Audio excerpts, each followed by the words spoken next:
سبحان ذي الملك والملكوت سبحان الذي لا يموت سبحان الذي يحيي الخلائق ولا يموت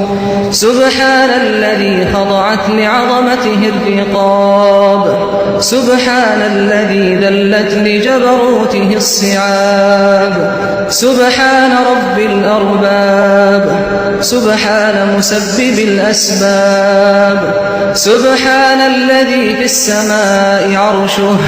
وفي الأرض سلطانه سبحان الذي لا تراه في الدنيا العيون ولا تخالطه الظنون ويعجز عن وصفه الواصفون ولا تغيره الحوادث